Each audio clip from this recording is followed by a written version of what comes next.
Okay, today is the second day in a series in which we're reading about 2 Maccabees 5 through 10, looking at the Maccabean revolt and how it relates to the holidays coming up. We have Hanukkah coming up, the Festival of Lights, and then we also have Christmas coming up, and how this is also relevant to a lot of issues going on in the United States right now, especially in regards to human trafficking at the borders and things like that. So um, we covered chapter 5 yesterday, and that was two parts really. It talked about Jason and his attack against the people, and then also his subsequent demise.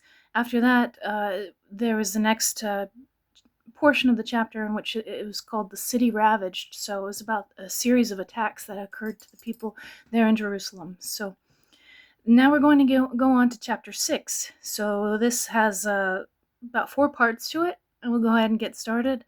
And like I said, we'll read chapters 5 through 10 over the next couple of days just to learn more about the Maccabean revolt and how relevant it is to us here now today in the United States and abroad. So, chapter 6, the temple desecrated. Not long after this, the king sent an Athenian senator to force the Jews to abandon the customs of their ancestors and live no longer by the laws of God. Also to profane the temple in Jerusalem and dedicate it to the Olympian Zeus, and that on Mount Gerizim to Zeus the Hospitable, as the inhabitants of the place requested. This intensified the evil in an intolerable and utterly disgusting way. The Gentiles filled the temple with debauchery and revelry. They amused themselves with prostitutes and had intercourse with women even in the sacred court.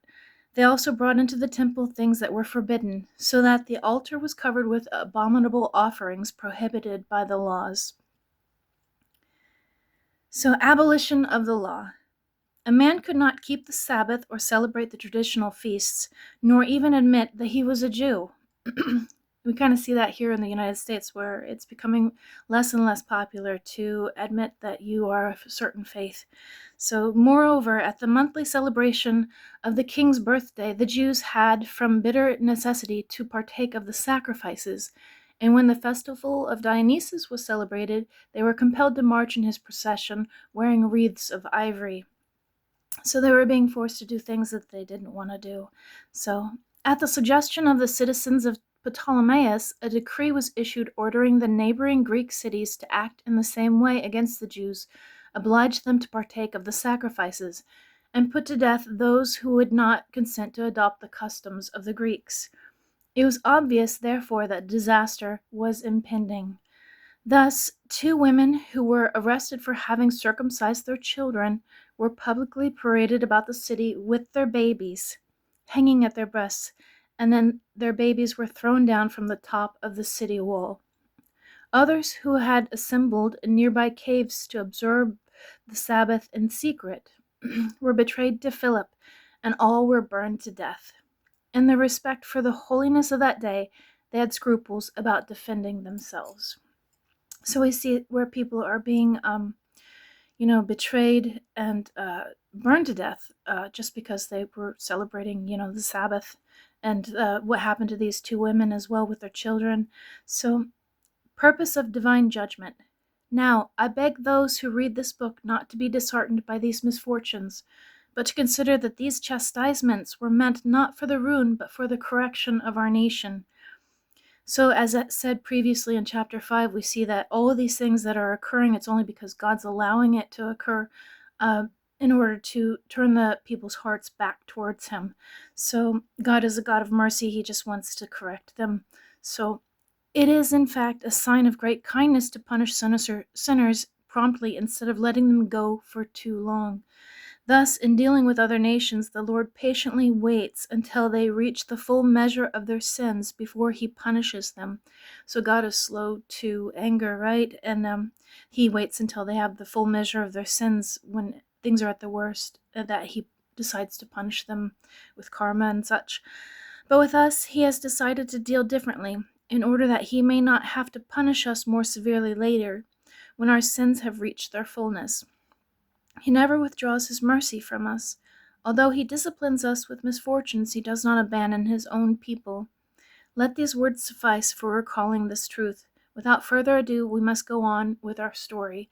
So this is kind of like a short little paragraph where they introduce more things are going to happen. Things are going to get worse. The full measure of sin is going to be presented in the next couple pages. So, martyrdom of Eleazar.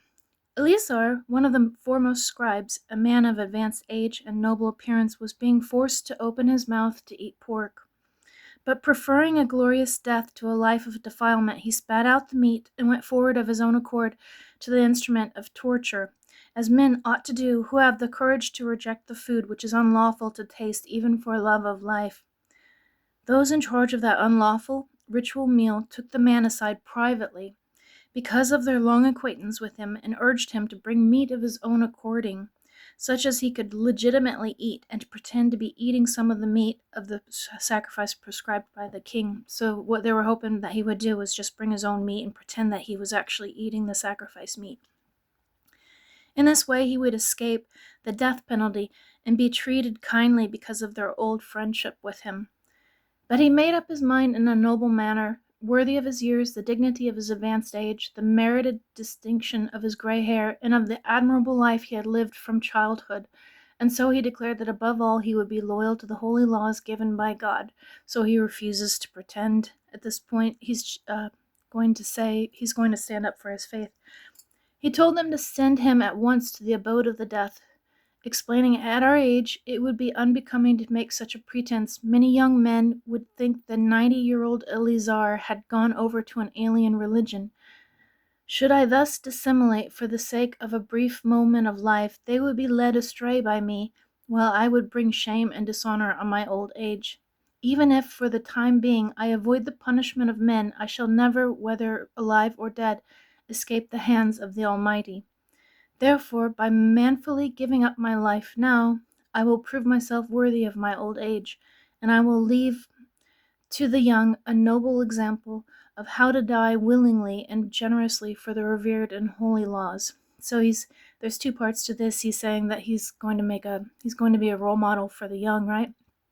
And he's also he fears God, and he chooses God over the threats and punishment of man. So he spoke thus, and went immediately to the instrument of torture. Those who shortly before had been kindly disposed now became hostile towards him, because what he had said seemed to them utter madness. When he was about to die under the blows, he groaned and said, "The Lord in his holy knowledge knows full well that, although I could have escaped death, I am not only enduring terrible pain in my body from this scourging, but also suffering it with joy in my soul because of my devotion to him." Thus is how he died, leaving in his death a model of courage and an unforgettable example of virtue, not only for the young, but for the whole nation.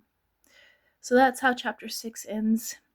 So we see the temple is desecrated. We see some abolition of some different laws here and there.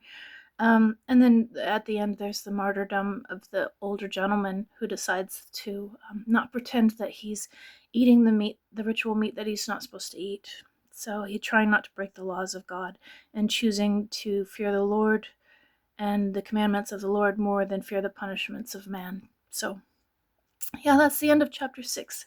We'll move it into chapter 7, which is very graphic. It deals with the mother and her 7 sons.